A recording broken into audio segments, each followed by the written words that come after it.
क्या जीवात्मा कभी देखती है, या जीवात्मा देखकर कभी परमात्मा से मिलती है, या अपने सच्चे घर लोक मंडल मुकाम कभी जाती है? ये जानकारी आपको किसी ने नहीं दी। इसी जानकारी का नाम है सत्य का। और तुमने झूठ का संग किया, अज्ञानता भूल भ्रम में उसी को सत्य मान बैठे। यही जीव की कमी। जो तुमने देख रहे हो, जो कुछ दो नैनों से देखे, काल भोग सब करता और सब मर जाए, सत्य नहीं करता।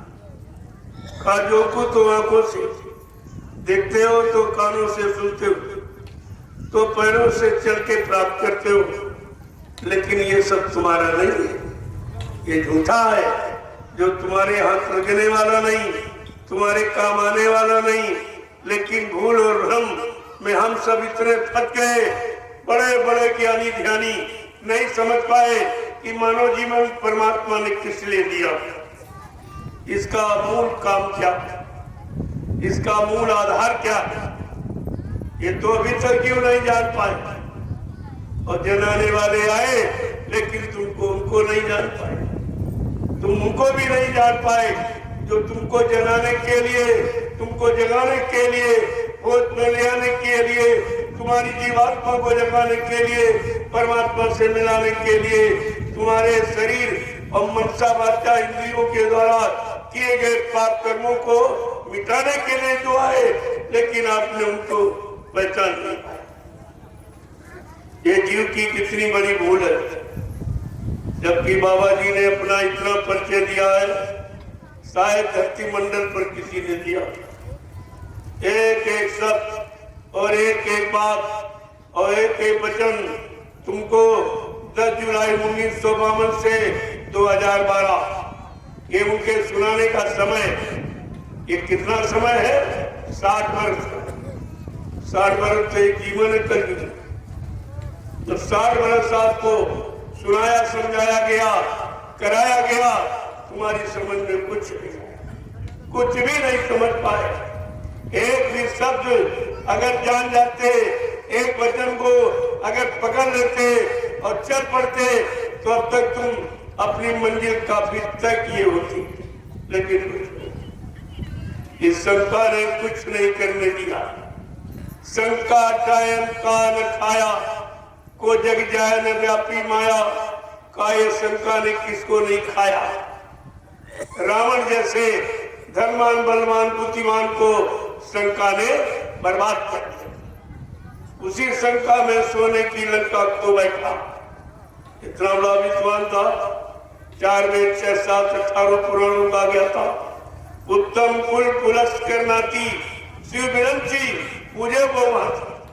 इतना कुलीन ब्राह्मण पुलस्त्य जी के परिवार का, जिसने अपनी अखंड साधना आराधना से ब्रह्मा विष्णु महादेव को वश में कर लिया था। लेकिन बेचारा समय के जगाए नाम को नहीं समझ पाया और मारा गया। ये समय के जगाए नाम की महिमा है। प्रेम जब द्वापर में प्रहलाद ने अपने पिता हिरण्यकशिपु को बहुत समझाया कि पिताजी ये हरि नाम, यही सज्जू का नाम है, ये सज्जू के जीवों के लिए आया है, आप इस नाम को लो, आपका कल्याण हो जाएगा। लेकिन उसकी समझ में कहाँ है? समझने की बजाय वो अपने भक्त प्रहलाद बेटे को मृत्यु की सजा देने की शुरुआत करती।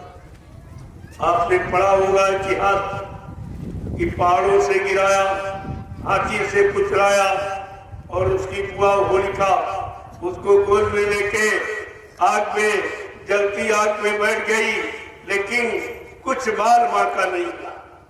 ये भक्त की महिमा है।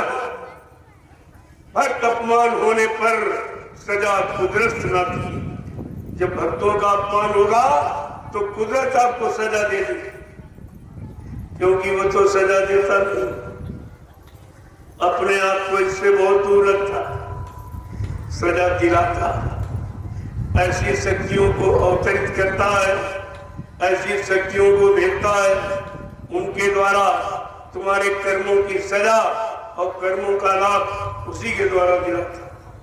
अपना बिल्कुल अलग थलग बैठा वो एक काम नहीं करता। तो आपको तो विचार करना चाहिए कि जब सज्जू में हरि नाम का विरोध हिरण्यकश्यप राजा ने किया तो माना नहीं। त्रेता में जो ऋषि मुनियों ने राम नाम जगाया, राम नाम का विरोध वो विद्वान ब्राह्मण रावण ने किया, वो भी मारा गया। द्वापर में जो कृष्ण नाम जगाया गया, कष्टों का हनन करने वाले कृष्ण का मतलब ही है जो कष्टों का हनन करते, कष्टों को दूर करते, आपत्तियों को दूर करते, उसको कृष्ण कहते। लेकिन नहीं लोग समझे, कृष्ण का मामा कंसी नहीं समझा, वही विरोधी बन गया और इतना विरोधी कि कृष्ण को मारने की सारी युक्तियां अपना लिया। अपनी बहन पुत्रा को बुलाया और पुत्रा से कहा, ए पुत्रा तुझे वरदान मिला है, तू हर स्त्री के रूप को बना लेती, जा तू चली जा गोकुल में और यशोदा मैया का रूप बना लेना, अपने स्तरों में जहर लगा के और दूध पिला के उस बालक को मार दिया। अब पुत्रा बिचारी क्या जाने कौन है, शक्ति की प्रेमियों को पहचान नहीं होती। जैसे ये शक्ति आर्टिफिशियल, ये बिजली, आप बिजली कहते हो लेकिन देखी है कैसी होती है, किसी ने नहीं देखा।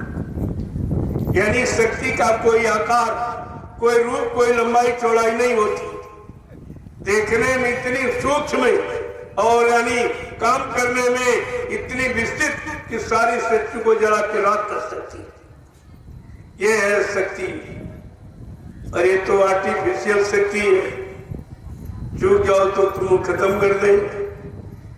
जो प्राकृतिक शक्ति जो आती है वो किस तरह का काम करती है, उस प्राकृतिक शक्ति का काम आपके सामने है।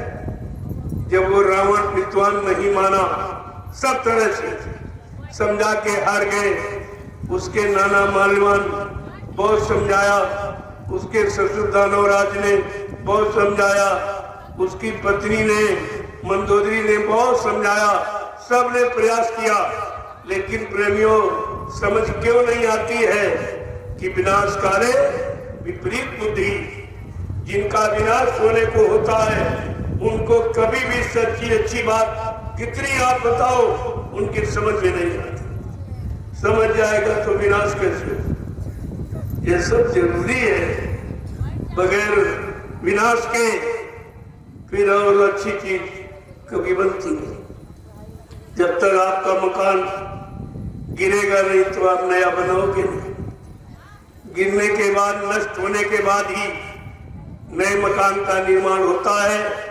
ऐसे इस समाज का विनाश होने के बाद ये नए समाज का निर्माण, अच्छे सच्चे धर्मी कर्मी और न्यायी और चरित्रवान शाकाहारी सदाचारी ब्रह्मचारी ऐसे लोगों से इस धार्मिक धरा पर हमेशा परिवर्तन हुआ और होगा। इसे कोई नहीं रोक सकता। अब यह है परिवर्तन का वक्त।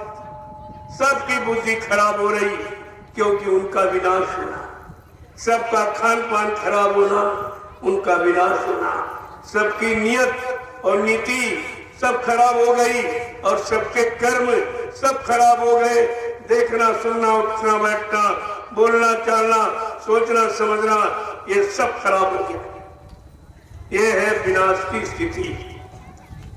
लेकिन महापुरुष तो अपना काम करेंगे ही। तुम मानो न मानो खुशी आपकी। उन्होंने क्या कहा? तुम मानो न मानो खुशी आपकी, हम मुसाफिर हैं, अपने घर जाएंगे। हम तो यहाँ तुम सब मुसाफिरों को समझाने के लिए और तुमको अपने असली धाम और घर मुकाम मंडल की जानकारी के लिए, तुमको अपने असली मालिक से मिलाने के लिए मैं यहाँ आया हूँ और ये काम तुम्हारे लिए कर रहा हूँ। अगर जान जाओ कर लो तो अच्छी बात है, न पीछे कुदरत है तैयार खड़ी।